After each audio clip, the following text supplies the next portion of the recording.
Welcome, everybody. Welcome to the Many Hands Podcast. We are back with the Many Hands crew coming together with another great episode. We're so excited always to be together and then always to create this extension of our family by all of you. If you ever have any questions or anything like that you want to incorporate on the show, interested in being a guest, or something, a topic or a person we should highlight, you can find us at manyhandspodcast.com. That's manyhandspodcast.com. You can find us collectively and you can find us individually. So again, we're back today. We're going to talk about our inner voice, finding our voice, becoming storytellers of our own lives, and what that means for our brands. Who do we have? To my right, catching between motivational platforms, supporting clients into physical and mental wellness, and closing culture gaps, Mr. Rio T. Winfrey of Rio Fitness. Hello, everybody. Happy Sunday to you all. To God be the glory. As always, it's always a blessing just to wake up, and extra blessing to be with these teammates here, my colleagues, my family. Many hands. Let's go.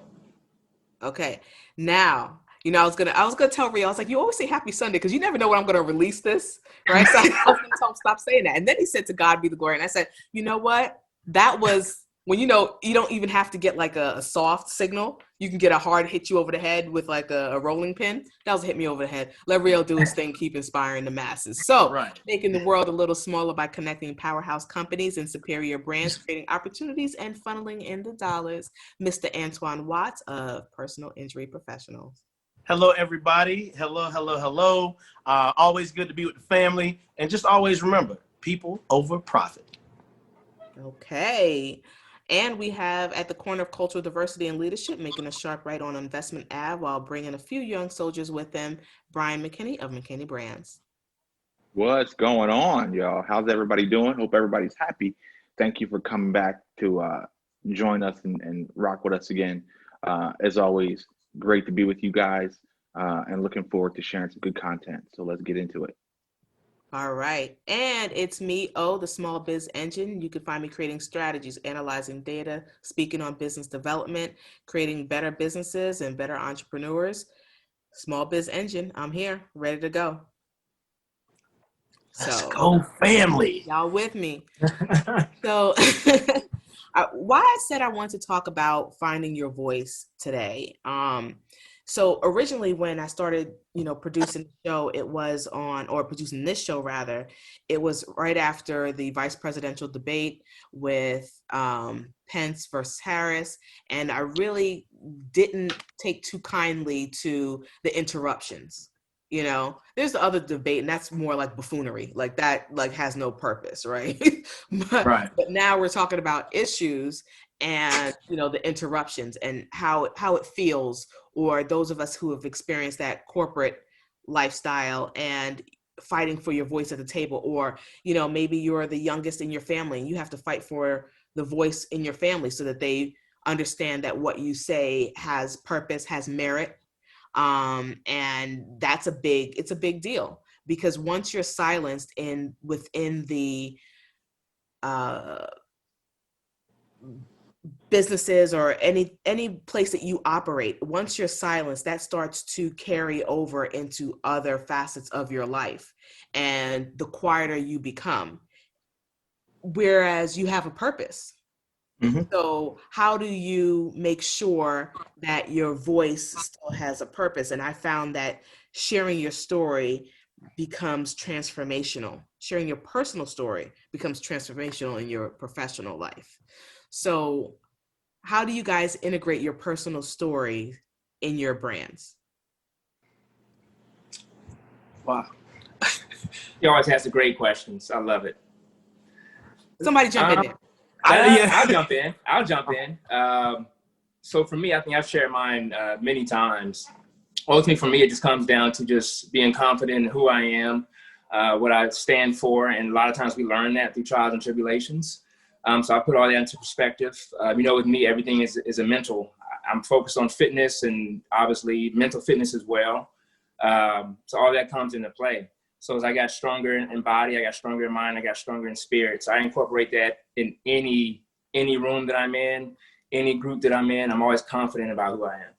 Okay, so let me ask you a question. Yep. We've had a rough year, so to speak. This is very divisive time in history. And now, to our point on last episode, our voice matters more than ever. Have you, in sharing your story and sharing your voice, have you lost other voices around you that you thought would be there? Oh, absolutely. I mean, you see that, like I've mentioned before, I said it in posts. I mean, this year has been definitely a challenging one for us all, but it also shed a lot of light. So a lot of people were removed, but at the same point, there's been a lot of people that have actually entered my life in a positive way. So that's what I choose to focus on. But absolutely. Yeah, and I love the way you always you level set. You level set us as a group, and you level set the conversations, because it's easy to phrase the question the wrong way, because I said, who have you lost? And you focused on who you've gained. So I feel that's a ripple for me in terms of these type of conversations. Twan, what do you have? No, just in the way I intertwine my personal voice. We talked about it earlier. I kind of set expectations with people, because early on in my professional career, I was very timid because I was very unsure of myself coming into this realm. I was a sales guy. I didn't really understand how that translated into being an entrepreneur and a business person. But just as you become more confident in yourself and who you are, like Rio stated, you just kind of know who you are at a certain point, and you set those levels and boundaries and expectations with other people, and you kind of and you show them how to treat you, and in that, it really builds your confidence externally as well. Mm-hmm. Yeah. B. Yeah, just on that last point that Twan made. For me, I would say I use my story a lot in conversation. When the person's earned the right to hear that part of my story, because for me, sharing my story, it allows me to relate to whoever it is I'm talking to, and I think as we become more relatable to others, it allows maybe guards to come down, walls to come down, so that they can hear the message that I'm delivering, or we can, in a business realm, we can decide if we're on the same page and if this is something we want to do moving forward or not. But growing up, I think I tend to hold back myself sometimes, and there's opportunities missed when I do that. So, and I always end up walking away from those conversations going, man, I should have shared this or shared that. And so, yeah, I think that's me sharing myself is something that is a tool that I use.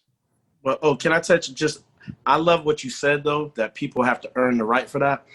Because as you know, like, I'll just give everybody, right? And then sometimes I'm like, man, that person really, because they didn't take it the way it was intended. And I'm like, you know what? I should have been, more like B, right? Like, they didn't get to a point where they deserved to hear that. But I did it because I wanted them to relate to who I was personally. Like, I wanted to invite them in. But sometimes not everybody deserves that. You're absolutely right, man. Yeah, absolutely. There's a lot going on, and there's always, how I feel about catchphrases. It drives me crazy, right? So you got to pivot, and everybody has to jump on pivot. So the latest thing that everybody's talking about is imposter syndrome, and it's valid. There's validity in it. Don't get me wrong. And I feel if you're actually the person who has the imposter syndrome, I feel that you do lack clarity. You really don't know your voice. You don't know who you are. So anybody who says something that resonates, you jump on their mission. And it's crazy. And then on the receiving end, how you feel so taken advantage of when somebody is using your tools or your name or, your purpose. Or they come out, I'm not Real Fitness, I'm Real Fitness. And you're like, what are you talking about? And that's not a red diamond, that's a red circle. You didn't see that? It's different. This is not McDonald's, this is McDowell's. McDowell's, right. And the Big Mac. It hurts. And then you get to the point where you're like, you know what? You start, hey, don't show them your plans, show them your results. You really start to buckle down. And in that, so you can see how it's triggering, right? And then in that, you miss your own story because you're so protective of what you have and overly protective of what you have because you've been violated, that it puts you back under the guise of self-protection. And so it's a ripple effect when they do a bigger disservice. You know, for me personally, I am a numbers person, a science person, a stats person, but I had to realize that people will, they'll forget the stats that you tell them after you do your talk. You say, well, 60% of women do this and 20% and, 80% of businesses fail, but, 6% are actually true entrepreneurs by the definition. At the end of the talk, they forget that. But if you personalize it, if you tell them, why that stat is there because of how it's affected you, it's a whole nother conversation.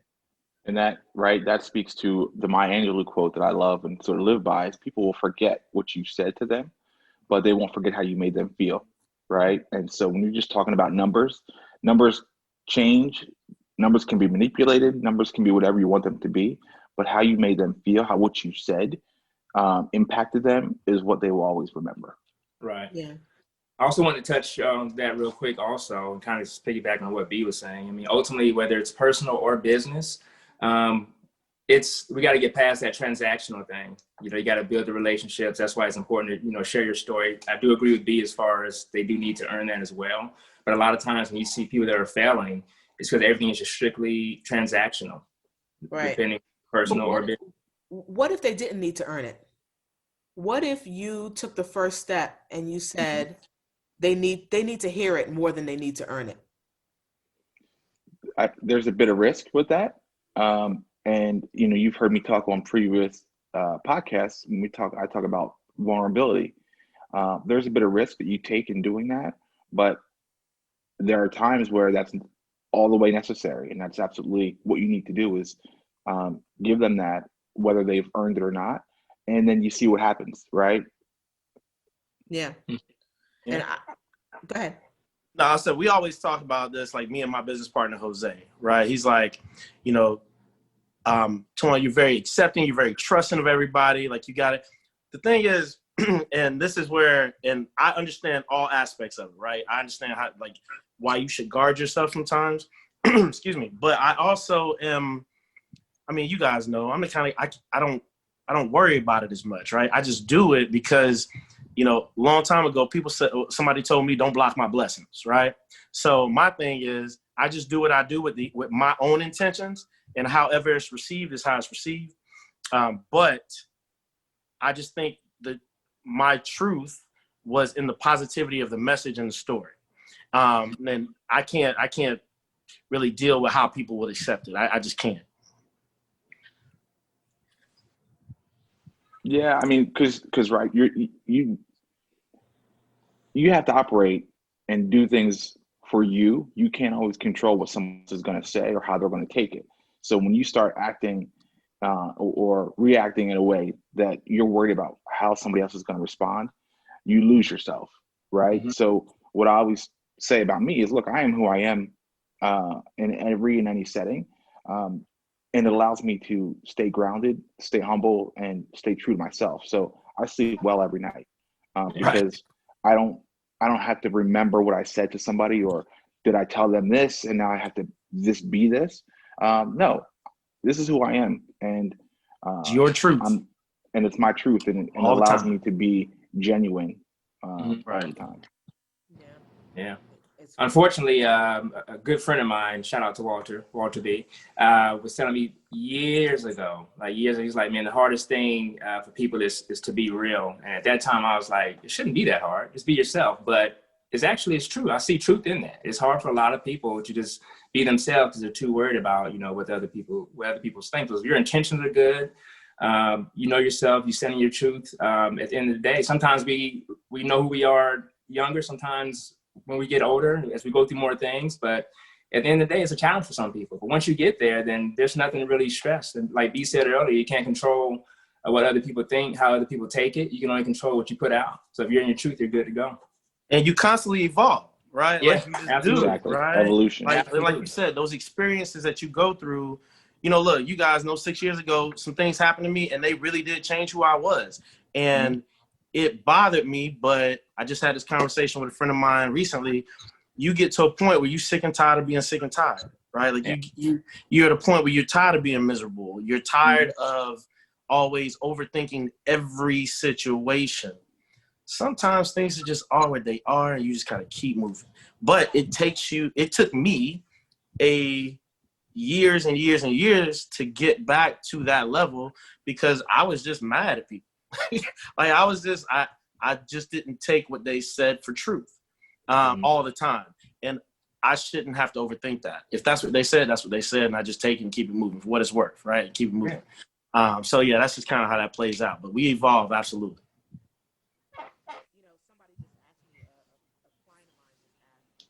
Yeah, I agree. I mean, you have to give people room to evolve. You have to give yourself room to evolve. And so with that, Twan, that might have been something that happened to you that sort of rocked you to your core. And in rocking you to your core, you sort of aren't sure anymore of who you are. And then you go through some different things, right? And so you question everything about yourself and your thoughts and what you did before, right? Like, man, so yeah, you're right. Absolutely. But I will say, and we all talk about this before, like sometimes you go through some things, right? And God is preparing you for the next level of your life. I made it, right? Made it to the other side of it. So no matter what happens, right? We all know that we can, like once you go through something, you get to the other side of it, you're like, oh man, look, that was the absolute worst thing that could have happened to me. And now here we are. So even in business, right? When we're dealing with clients and we're telling and we're trying to relate with them, we always talk about in our business, I don't have business relationships. We form friendships because there's some hard truths that we're going to have to tell each other. And if we can't get to those truths, then we can't become better as, I can't help your business. You can't help mine. So that kind of just, that's kind of how we try to roll with that. Absolutely. And you think about it, like you said, Twan, and I'm sure we all have stories, that we can share. We've all gone through some things. Right. I see it, me being the quote unquote fitness guy. I think those experiences, life is it's a mental fitness program is what it is. So as you go through each round of it, you're getting stronger. It's going to make or break you. But we're all proving here that, we're not to be broken. There's so many other people that need to realize that we're stronger than what our situation tells us that we are, than what other people say that we are. But you just got to stay the course. It's a mental program. Well, it's funny. We all been doing our own, our own things, right? Videos, TV shows, all that kind of stuff, or media shows, But a lot of times, like when you do this stuff, people will call and be like, "You okay? Like you going through something?" And I'm like, "No, look, I'm great, actually. Like, I just know that this is something that I feel people need to hear, just like our podcast, right? Yeah. If we think it's something, then that means somebody else would think it's something, right? Yeah. And then we kind of grow from there." Absolutely. Man, I had someone just ask me about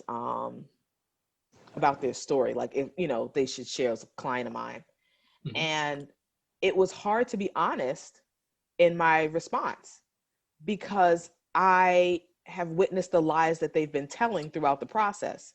It's almost like, B and I, we work with somebody who's less than honest, right?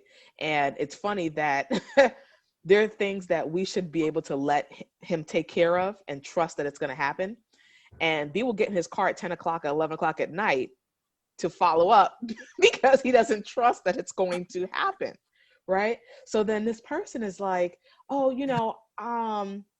we're going through coaching and, should I share my story and this and that? I'm like, well, it is your story. However, which story are you talking about? Because in the person's bio, there are 3 lies. And in the story that she tells, there are 2 lies that she typically tells almost every time. It's almost like you forget who's there in your past that knows, right? So, to B's point about I am who I am no matter what realm, so I can sleep at night, I can't be bothered to remember who I said what to whom. It's crazy. And I'm like, well, when does the truth start? And when is it your truth? Because there's trauma for you. And sometimes that trauma also belongs to other people who've been affected 10 times where you've been affected, but you can only see yourself. And it's the craziest thing. It's very selfish. And, for me personally, I always and still do struggle sometimes with asking for help. Like I can ask B, hey, can you do this, that, and because you're taller and stronger, right? So it almost makes sense. But I also lived independently for a very long time. So I could do it, right? But I struggle with asking for help, especially when it comes to the big things. And I realized that it's like I know, and I didn't know this at the beginning, but I learned that, I have emotional scars, but then I was viewing them as my emotional scars, boom, I am strong, instead of viewing them as evidence that I got hurt, and that's not okay. Mhm. And so I did not acknowledge the hurt in order to really give myself the grace that I deserved, and in that tell a better story, a more honest story, a more revealing story into these earlier point about vulnerability, letting that be a part of my story and how I could use that to empower myself and create a different future. Mhm. So have you done the work where it's actually a little deeper, and some of those things that, we talk about, this is my story, but it's more like this is the outcome. It's not really the story. Do you get into the weeds of the story? Again, I think it's on the. Sorry, go ahead, Real. No, you're good. Go ahead. Yeah. Now, I was going to say, I think it depends on the realm and in the space that you're in, how deep into the weeds I'm willing to go. But for me, again, part of my evolution and my awareness is I have the same hurdle, if you will, in that it's hard for me to ask for help. And I feel like maybe at a younger age, maybe my voice wasn't heard, and I just had to realize I needed to do it myself. And so because of that, it was like, or sometimes you can't ask for help because we can't show weakness, right? Especially in the Black community. Sometimes asking for help is a sign of weakness, when really it's having the strength to be able to be comfortable enough to ask for help is a strength unto itself and not a weakness, right? But it's a level of awareness, it's a level of acceptance, and allowing yourself to go to that place. So to long story, right? The shorter answer is, for me, I will share. I will determine the depths and how far into the weeds I'll go based on who I'm talking to and the context that I'm talking to them about. Right. And I think that's fair. And I think it's only fair if you've gone into the weeds for yourself, So Right. if you know where your Zen point is, where your real fitness barometer of Zen, if you know where that lies, then you can delve out or restrict however appropriate to what you need. But anything else, you're living the lie. I think we should coin that, or we should at least hashtag that. Vulnerability is strength, or strength in vulnerability, because that right there is something that be like you talk about. People don't ask for it, and look, I'm as guilty as any. I mean, there's things that I've been through, and like 2 months later, I talk about it like very nonchalantly with you guys, and you're like, "Wait, when did that happen?" I'm like, "Oh, it was like 2 months ago." You're like, "What is the?" It's just things just you go right. You just deal with them, and you just kind of keep moving. But to your point about getting into the weeds of it, you really like. I'm an emotional dude, and every time I tell like a certain portion of my story, I get emotional about it. So, it does matter who that person is that I'm talking to. Yeah. Because it just takes me right back to that moment in time in my mindset. Not in that moment, but my mindset during those times. And it's like when I get emotional about it, it's really a happiness because I remember what that felt like and I no longer feel like that. Right. So I tell everybody, just just to get them to a point of understanding that personally and professionally, my life crashed, and today everything is great. So, you know, we always think it's over, but it's never over. Yeah. Never. I love it. Yeah. Real fitness and mental health. All right. That's what it is. Mental exercise. Life is probably one of the biggest fitness programs mentally you can ever go through. I want to pick. I agree with everybody there. I'm definitely a cautious individual. So I think it's definitely important as far as the audience, you know, as far as how deep you go and all that great stuff. At the same time, there are going to be times with myself where I'll just pretty much be an open book, because at that point, like we talked about earlier, I'm pretty confident in who I am and what I stand for, that, you know, it's also, you kind of do with it what you will.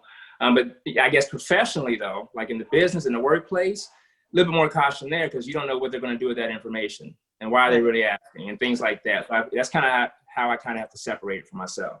So that's exactly where I was going, right? Because at the crux of it, we want to know when it matters, because it's one thing to be comfortable here with us, right? Because we're family.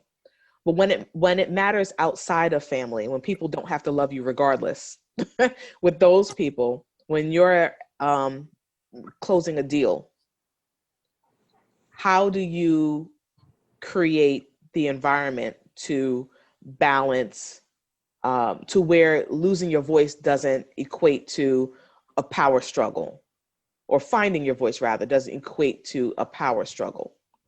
You understand? How do you get your point across? How are you able to do honest, transparent business and still keep your voice? Right. But we all heard this before, right? It's not what you say, it's how you say it. I think all of us have great levels of tact when we deal with certain situations that don't allow us to, we can still get our point across by being very firm in our statements and just without being overbearing, right? I hope that's clear. I'm not sure. Like it could be, yeah.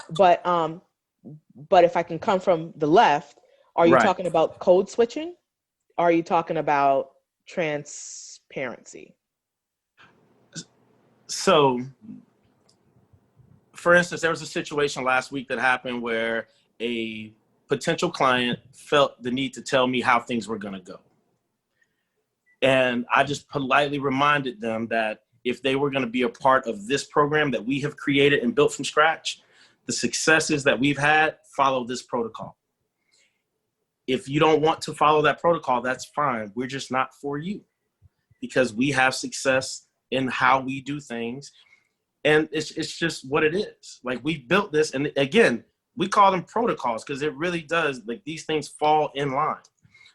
So after I basically said it, he's like, you know what? I give up. You're right. I called you. I said, you're right. You did. So it was just kind of like, you know, he was very firm for 15 minutes about what he was good, like how this was going to go. And I let him talk 15 minutes. And then I just, one statement. And then he immediately said, you know what? I'm sorry. You're right. Let's go. Mm-hmm. Right. Oh, well, luckily he was receptive, right? Because but if he wasn't, then we would have just to sever from, because it didn't matter what the recommendation was. Nah, that's not me. But whoa, like, because you want to respect somebody's personal brand and bring that to the business. But it was to the point where I'm like, what you're saying is not going to sell. I promise you. I promise you I don't have all the answers. But I do promise you that what you have is definitely not the answer. That ain't it. That ain't it. But they would not give me the latitude to do that. And I'm like, I can't. And they were like, well, you're the point person. So wanted everybody on their team to report to me. And then you execute, and it's like, yeah, that's not going to work. Yeah, no. I can't do that. It really ends up being a way. It's a tough situation. And but then I found that in finding my voice, and then on the business side was really breaking it down. I got to the point where now I know more so who my client is. Like, now I know that profile of who my client is, which makes me know that profile of who my client isn't. Mm-hmm. And I know, you can focus on a particular gender, you could focus on a particular income, you could focus on a particular field, and then niche yourself out. Because if you're going to try to mesh with the entire world just because the entire world needs marketing and branding and business strategy, not going to work. You need it. Good luck with You just that. don't need it from me. You need it because I've seen your product. You definitely need it. But my consultation is going to look different.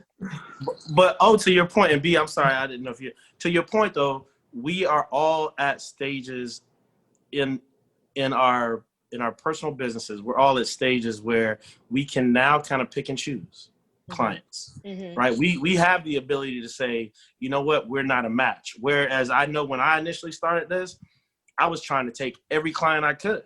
Right, but see, that was the mistake that we all made because you were at that level before, right? But we were like, we need this dollar, and then in the end, you end up wasting your time. You don't land a customer, you don't close. I mean, I looked at some older proposals, and I was literally giving away the farm because I'm like, oh, you need that, I could do that. You need that, you need a website, I could do that. You need this, I could do that. You need that, and I'm like, let me work within my realm of my highest performing services, and then we can outsource the rest. We can give recommendations. I could oversee, but let me work within my highest performing services. And we've learned to do that over time, and that comes from knowing your story as well. Exactly. And it's allowing that maturation process to say, I'm going to be the person. I'm going to know who I am and work in my lane versus chasing a dollar or a sale, which might cause me to be something that I'm not. So back when before when I said, I am who I am, Twan, to your point, it's like, here's who I am. I can work in this space, in this spectrum, but you're not going to see me all the way over here, and you're not going to see me all the way over here. And because that's not who I am. And I can't lose myself in trying to be successful. Because again, for me, success doesn't always mean the win. It's not always about keeping score or more points. It's for me, winning is relationships. It's relationships with my clients, with my business partners, with you all as my family, with my wife as my partner in everything. And it's about being able to sleep at night, right? Yeah. So, because again, and everybody's different. What's your measure of success, right? You can have all the money in the world, but if you aren't happy, or if you are an angry person, or if you're all alone, are you really winning? Right. And people find that out late. And I want to say a couple things I'll leave us off with. Sharing your truth doesn't always have to be about revealing a past hurt or dark secret or emotional story. And I relate that to the church testimony. And it always baffled me growing up, where if somebody went up to the pulpit to give their testimony, it was usually the most egregious, craziest story, left on the street, a bundle at the fire station, or, something like all the societal ills came out. And you could not believe, you're like, what? You were stolen? Like your innocence was stolen? Like all sorts of things, right? And then they came around, found God came around, and then you get applause. But if you were regular schmegula, like, I really didn't do much, but I love God. Nobody listened to that story. It was like, good for you, kid. It didn't mean something. Trauma has gotten worse because we've committed as a society to make sure that it has, to make sure that the next thing that's happened to you is so bad that now we could appreciate it. It's kind of like if you let your kids watch gun violence, they might be better off, and I think Keenan and I already say this, they might be better off watching sex on television than they are about gun violence, because once you're desensitized to violence, to human life, to humanity, you are not the same person. If you are a person, you can become a monster by what you watch. So sometimes it's not always about revealing the past hurt, the dark secret, or inspirational story. Sometimes it's just sharing your why. And then also our other point is that goes along with the vulnerability and the burden and carrying it. And just because you're strong enough, and just because you are strong, and I think that we all are strong, it doesn't mean that you deserve it. Have that grace to understand yourself. And in that, then you get the clarity to be able to know who you are. And then you get the clarity to be able to know who you are to your clients, who you are to your family, and what you mean to everybody. And then you're able to create boundaries. And then you're able to have bigger and better business and relationships. So church. All right. Mhm. That right there, Mhm. that touched my spirit. Like, seriously, it really did. Because we Absolutely. used to always say, man, you know, my problems aren't that bad. There's people out here with real problems. right, You have real problems too. right. And then they compound. Mm-hmm. And then they become overwhelming, right? Because You you're can deal used to, with those. you silence them. Oh, it's not Right, that big a right. deal. You know, somebody teased me at school. But guess what? In that, you realize you thought from that you didn't matter. And then all your actions were because you thought that you didn't matter. Because even when somebody saw you being teased and berated, nobody stepped up to defend you. And you couldn't go home with that because guess what? Your parents were too busy and you didn't Yeah. want to burden them. Yeah. All of that compounds to, okay, and now I'm in an abusive relationship because who's going to Just hear the my only cry? person who sees me. Right. He saw True. me. He hurt me, but he saw me. Absolutely. Absolutely. And real quick before we go, I just heard this last night. I'm gonna give him a shout out. Mr. Malcolm MJ Harris, on one of his podcasts, he said women used to say when he was younger, I'd rather have half a man than no man at all. Mm. And he said, think about that. How sad does that sound? That just to get over loneliness, you rather have someone that is not holistically there for you, Mm-hmm. or wholly there for you, just to have someone there for you. And I was like, man. So his message was, know yourself, know your value, know your worth, and know your voice. So Right. it kind of ties into what this is today, because that really just, I was like, wow, he Yeah. is absolutely right.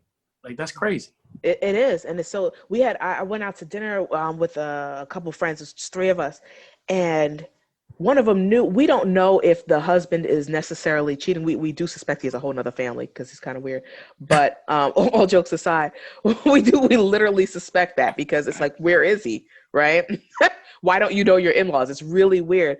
But she said at the end of it, after you do your girl talk, no, girl. She said, I refuse to do anything about it. I will not leave because regardless of what, I've promised my child a 2-parent home, even though he's not physically or emotionally there. Oof. That's not good. I always say the that tells mental me more, blocks. right? That tells me more about that individual. Yeah. Right. Than But anything and the else. things that she ties her worth into. Right. And then right. how do you do fair and honest business feeling unworthy? Right. Mhm. Yeah. Like I say, you see it a lot just in whether it's corporate or just in life. You know, people. You know, I'm into acting as well, but a lot of times there are a lot of actors out there not getting paid for it. You know, it's pretty much what it comes down to. Mm-hmm. And it's definitely that example that you just expressed. I mean, she's, you know, and it drains you a lot too. Anything that's going to drain your time and your energy and there's no positive result, it's way too expensive. It is emotionally exhausting. Yeah. It's All right. It You know, is. I was in a space where something, you know, had happened personally with our family, and I was in a group where I wanted to share, but I thought the conversation was going too well, and I didn't want to bring that energy.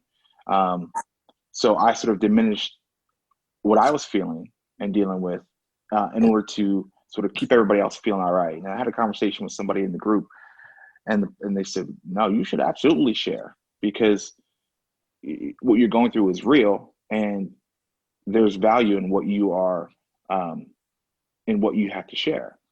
And so, you know, after a little bit, that prompted me to share my conversation with that group, and it made me feel so much better. And the response that I got from some of the group, not all the group, but some of the folks in the group, validated my feeling. And so to this conversation of not diminishing yourself or your feeling or your story.